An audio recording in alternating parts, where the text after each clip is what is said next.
Cancer 8. Rabbits dressed in clothes and on parade. So this is to do with modeling ourselves on a guide of some kind. To go through any process of self-development, we need to notice what someone else has done before, who is clearly a little bit ahead of us on a similar track. We, each of us, make up our own minds about which path to pursue in life. And if we're talking about the spiritual path, then typically we would find a spiritual teacher, or spiritual teaching at least, and get guidance from that, receive wisdom, receive ideas, receive practices. All of that, of course, is important. And yet what we're discussing here is something else, something a little bit extra.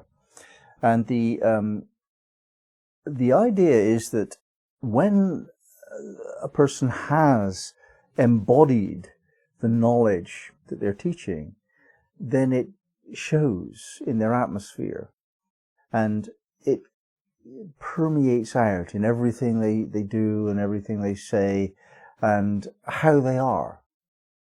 It becomes who they are. The teaching here is that we don't really need to understand their life journey. We don't even need to understand their teachings, their wisdom.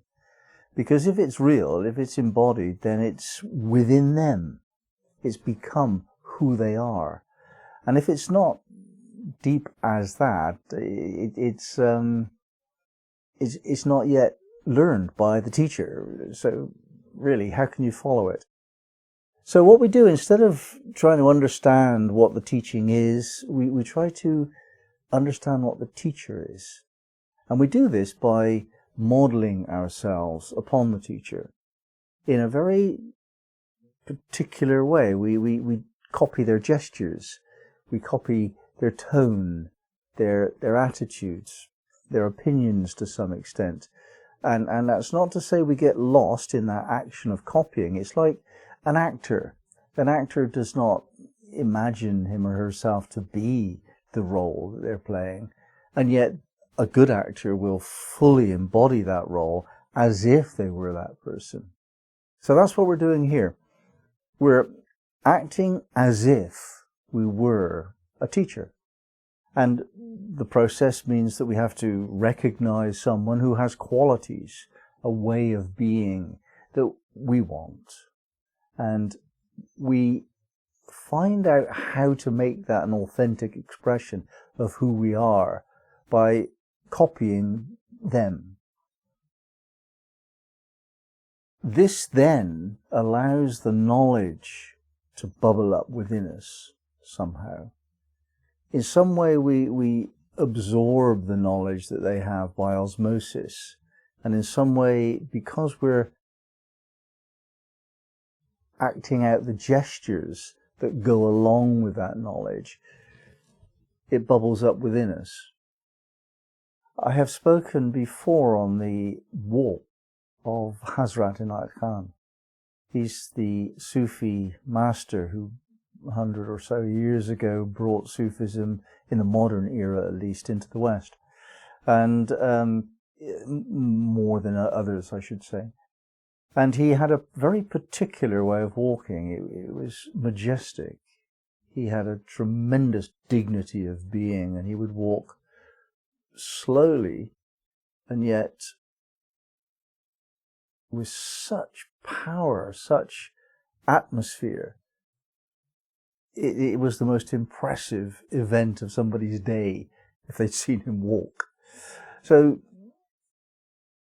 walking like that requires you to become like that in some mysterious way.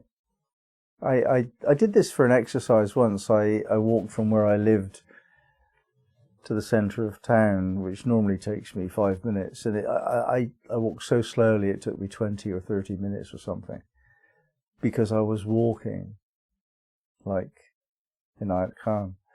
And the change inside me was immense. I remember it now, decades later. So the rabbits dressed in clothes and on parade, they're not showing off. They're not disrespectfully trying to ridicule anyone. The very opposite is true. They're acting up.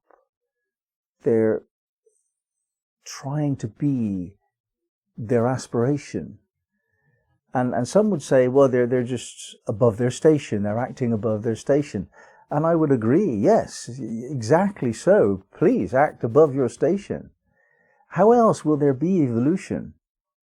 We must appropriate the next step in our journey. We have to take it, we have to claim it assertively. And you will find that those people that want you or expect you to be lesser will not want you to claim a greater position. And they'll be the burden that you have to deal with. You can lift them up with you, or you can cast them out of your consciousness and your attention. But you do have to deal with that. And yet the appropriation at the next level of spiritual development is the required step. You have to make a claim. Power is not given. Freedom is not given. Consciousness is not given to any of us. We have to claim our power, claim our place, claim our freedom, claim our awareness. And if we don't make that claim, then it's simply not available to us.